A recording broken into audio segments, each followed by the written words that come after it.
Totoo nga ba na itong Ahanmisi Brothers, si Maverick at Jerick Ahanmisi ay malapit ng kunin nitong San Miguel Beermen? Ang dalawang nabanggit na players daw ay pagpapalit ng terra firma dito sa San Miguel para dito kay Chris Miller at kay Jeron Teng. So, iset aside muna natin yung mga magiging question sa trade na to kung fair o hindi.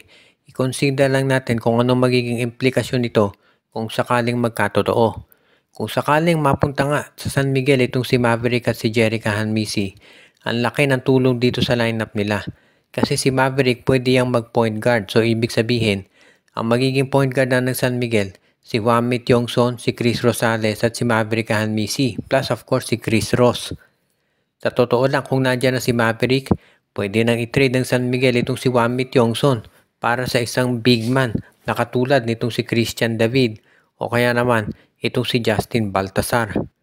At ito naman si Jerick Ahanmisi, dagdag na scorer yan para dito sa San Miguel. Katulad ngayon, hindi pa 100% si CJ Perez, kaya pwede siya na kunin itong San Miguel, itong si Jerick para pandagdag doon sa mga scorers na magagamit nitong SMB. At yan ang isang dahilan kung bakit sa tingin ko interesado ang San Miguel na makuha ang magkapatid na Ahanmisi.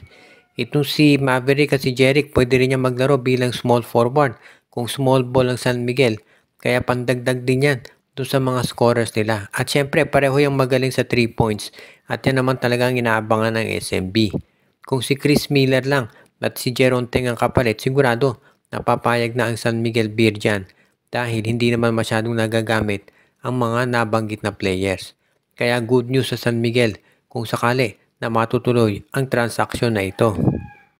Kung pag-uusapan natin yung mga teams ngayon na talagang kumukuha ng paraan o gumagawa ng paraan para makapag-content sa championship, isa na siguro dyan itong Converge FiberXers. Alam natin na mga independent teams talaga maraming challenges na hinaharap yan kung gusto nila na mag-champion dito sa PBA. Kaya nga 2016 pa nung huling may independent team na nag-champion dito. Ngayon, kung ikaw naman itong Converge at gusto mo talaga na mag-champion, sa tingin ko ang pwedeng gawin nila talaga, unang-una i-trade na yung rights nitong si Mikey Williams para dito sa kahit sinong team na makapagbibigay sa kanila ng tinatawag na additional player. Kasi yan talagang hinahanap ngayon nitong Converge. Kung sino man na makuha nila, magiging bonus na yan. Dahil magkakaroon sila ng additional player dahil si Mikey hindi naman nila ginagamit. Pangalawa, yung bench nila kailangan siguro nung dagdag na magiging mas malalim. Kasi hindi talaga masyadong malalim yung bench ng Converge ngayon. Magaling yung mga starters nila. Pero doon sa bench, medyo kulang pa talaga. Kaya sa tingin ko, yan ang dadagdagan talaga nitong si Coach Delta Pineda, yung kanyang bench depth.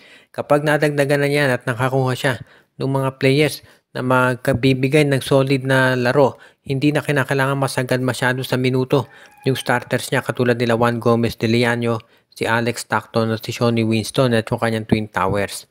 Ang maganda kasi dito, itong Converge FiberXers ay ready at willing na gumastos pagdating dito sa mga teams at importante dyan, meron talaga silang budget.